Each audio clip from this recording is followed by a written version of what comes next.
I'm happy to be here to just share a little bit about one design tool in particular, but give a bit of a general overview of them all. Yeah, as Nina said, my name is Jonas Larsson, and here is my email address. Yeah, there are a bunch of different tools and programs for evaluating products, and it can be rather confusing, I suppose, when you start to look for one that's suitable for you. We have, of course, Sandra developed a little bit life cycle analysis and life cycle assessment, and then there are the design and development module in the HIG index, which was formerly known as the rapid design modules, if you see in that. We have environmental product declarations, we have environmental profit and loss systems that the Caring Group developed. We have the natural capital evaluation from Hugo Boss. We have the European Union product environmental footprint framework that has been started to be used by some companies, for example, Hugo Boss. And of course, we have a Houdini planetary boundaries assessment. And we have all these tools, and what's important when you choose the one that you're going to have is that you can relate it to the planetary boundaries. Because, and most of these that I showed you here do that. They do not use all the planetary boundaries because they're not quantifiable yet, so it's impossible at the moment, but they touch upon some of them. This is pivotal, I think, when you choose your tool, that you can actually relate to the planetary boundaries, because that has become the foundation. We want everybody to speak the same language or understand each other. Everybody doesn't have to use the same tools, but we should be able to speak to each other and use the same indicators, because otherwise we will not speak about the same things. So this is one of the things I want you to bring from here.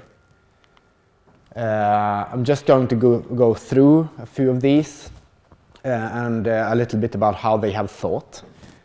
Hugo Boss, for example, they have monetized their impact. So they have put a monetary number on their environmental impact. It makes it easier to relate to where can we reduce and what are our biggest hotspots. So they have taken the planetary boundaries, divided them into more groups, and then grouped them again, and then from those overarching groups monetize their impact. So this is a good approach, I think. What comes out of it is similar to Sandra's LCA analysis, and most of those LCAs that Hugo Boss and the others are using have similar results. It's not exactly the same, but it's similar. So they have, from there, they have this hotspot where they see that in raw material, water withdrawal and ecosystem quality is the biggest threats and the most expensive things. In the wet processes, climate change, human health, and so on through the value chain. And these also have similar boundaries as most of them have.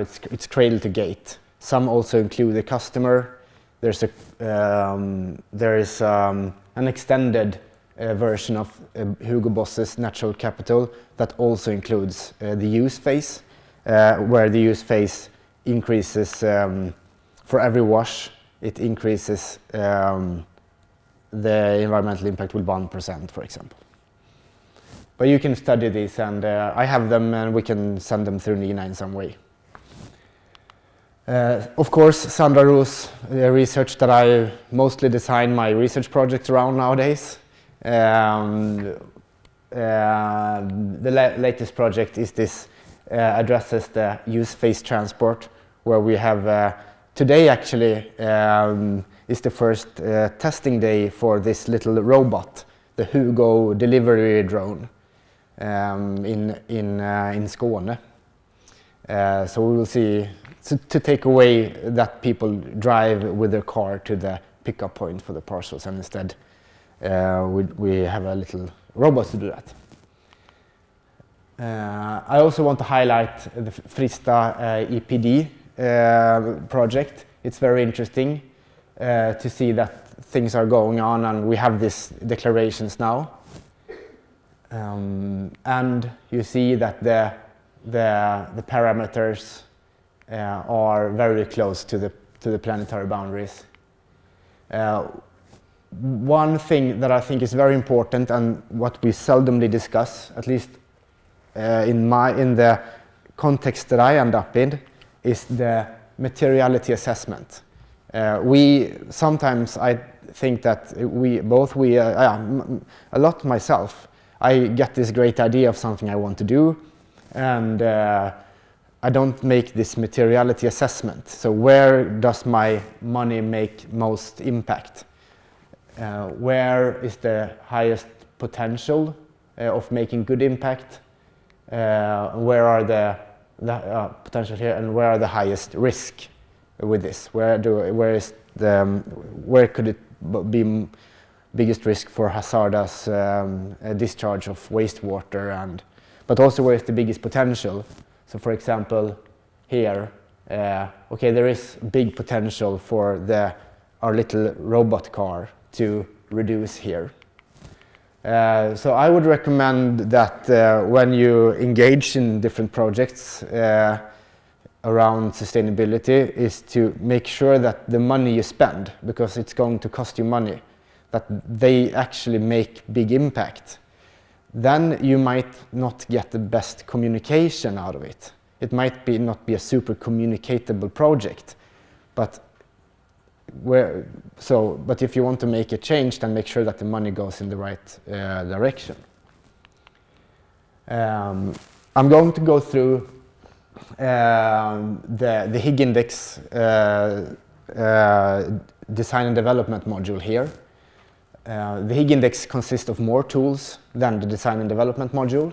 We have this DDM module at the beginning, then we have Material Sustainability Index, we have the Facilities Environmental module and also Social module, we have Brand and Retail Environmental module, the Retail Operation module, that is actually the same as the Brand and Retail module, and Consumer Communities, which will come later on. The ultimate goal of these tools, or one of the ultimate goals, is to be able to communicate product impact to the consumers. And Simonetta, you have to correct me if I'm wrong about the timeline, because we've said that mid-2020 it should be completely transparent on facility, brand and product level. And I think that's still, I haven't heard anything else, I think that's still the plan. And that of course corresponds to the European Union and the European Union product environmental footprint, that 2020, then it's transparency. And we will address this in Textile Challenge number 2 on the 12th of September, which of course you're invited to. We will also speak about brand activism there. We use the HIG Index. Some of the results from the HIG Index may look like this. We have the value chain. Where are the highest scores? Where are the lowest scores and the midpoints?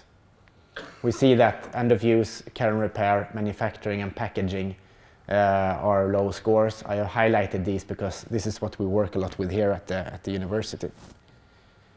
So this type of scores you can get out. Material Sustainability Index, the same again. I just wanted to show you that these are the planetary boundaries or the indicators that we use.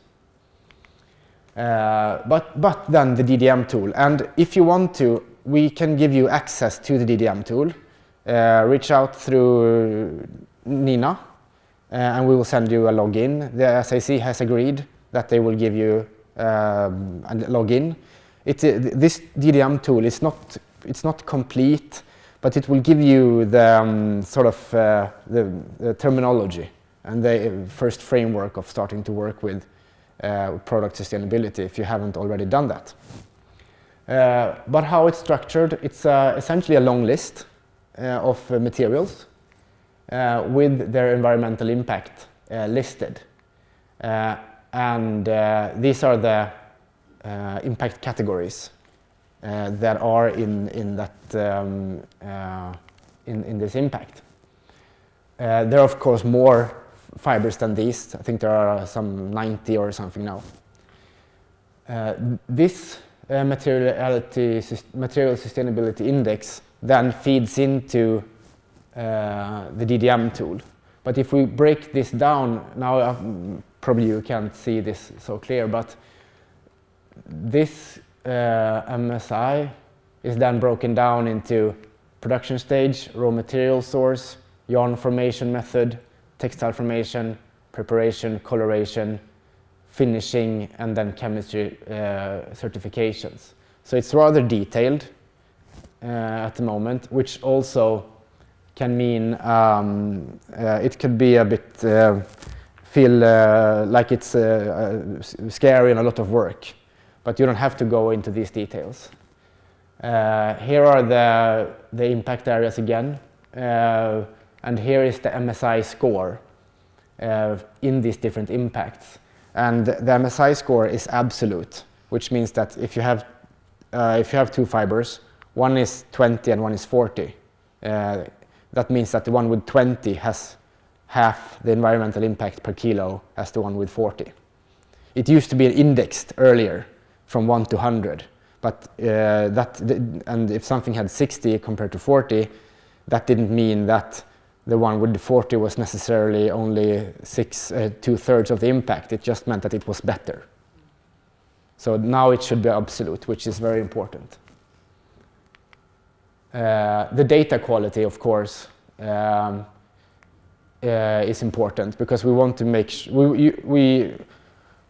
it's important that the user understands how good is this data.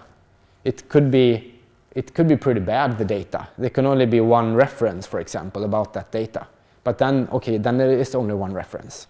And some data has 10 references with 2 LCAs, and then it's good data. But it's there, so you can have a look at it. Then what happens is that you have your product tool, and here is just a few examples. It's a small project we did with Obesita to see the environmental impact of a bra. It was very low because it's so little fiber in it. A normal cotton jacket has 34 in environmental impact, and an army leather glove from Hestra Gloves, I just played around with it, got some 10 here. So this is how you can use it then. So you choose, there are a few categories. You have, let's see here. Yeah, the first one you select is materials and trims. And here you have in the MSI, create your own library of materials, which you can use here. And yeah, you detail that and how much you're using and the cutting efficiency. And you see here also, this is weighted, each section is weighted. So material is weighted at 90% because that is considered, it has the highest environmental impact, the material extraction and manufacturing. Then manufacturing, again, your cutting efficiency. Here, right now, the score is 0 because there haven't been enough data to understand what the actual impact from manufacturing is. This is the problem in general, that there is not enough data to understand. So therefore they haven't dared, I think, to put the section weight here. But here you cutting efficiency, what kind of product level finishes, 10 minutes, yeah. care and repair. Is it the garment designed for low impact care, or is it designed for repair? This can be expanded, designed for repair. It can also be expanded to designed for easy disassemble, designed for existing recycling streams, or designed for existing recycling infrastructure, and that could be expanded. You see also here that the section weight is rather low. It's only 5% compared to 90% for material. But here there's a bit of a twist here, because if you're using a recycled fabric, this score becomes much lower. So I played around with it a little bit, and I saw that if you're using recycled material, the score becomes almost 90% lower on cotton. And that, I think, could be a little bit of a discussion point, whether it's really like that, considering energy and everything that goes in. But it's quite interesting that in this context right now, it's very difficult to compare recycled and virgin garments, because the difference is so big. Yeah, and then end of use.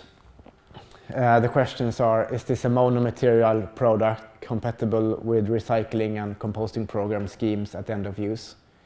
And has this product been designed for disassembly to allow recyclability and or composting? And this is also only 5%. And this question here, the quality and lifetime, I think was probably the most intensive discussion we had in the group when we developed this tool. I was just listening in on the whole process, because you can imagine how long this product will be guaranteed for. So initially, it was said that if a garment lasts 2 years, then it receives 0 extra points, because 2 years, that's how long it has to last. So that is legal minimum. At least this is in Europe, 2 years, the reklamationsrätten. And you can imagine that some companies who are in the SAC don't see their garments lasting that long. They wanted something different. They got that a little bit, because you see the section weight, it's scored at 0%. So this is more like some parts of the DDM. It is more about introducing the thought, the stream of thoughts to the user, to the designer, or to the buyer, whoever is using it, because the scorings they are a bit weird, and you almost had to sit down and listen to all the discussions before to understand the politics behind this tool. But never mind that, the indicators are correct, and if we start to think about this and have this in our mind when we do our decisions, we have quality lifetime, we have end of use, care and repair, then that's good. That's the first step towards making better. And then comes the question, of course, is it not unnecessary to have another design or PLM system? Yes, it is unnecessary. And there are integration projects going on with a research partner of ours, Technia Transcat, trying to connect the MSI, and especially the MSI, to their PLM system. So it goes directly, so you don't have to use several systems, but you can use only one. And this has been a question from many, that this functionality would exist. Because I haven't worked in product development or design myself within a company, but I can imagine that another system where you have to put in all your data, it's just exhausting. It will never be used. I remembered a few years ago we did a project with Lindex. It was a very small one, just to see how can we introduce this type of thinking. And we kept it very simple. I think we only used these 5 materials and trims: manufacturing, care and repair, end of use, quality lifetime. We used those headings as sort of, have you thought about this? Have you thought about that? Have you selected the best material according to your list that you have? And I think it has to be in that way in the beginning, and then we can be more advanced as we move forward. I also made a list here of the things I've shown, and some more information about the different tools that are out there. And with that, I would like to thank you.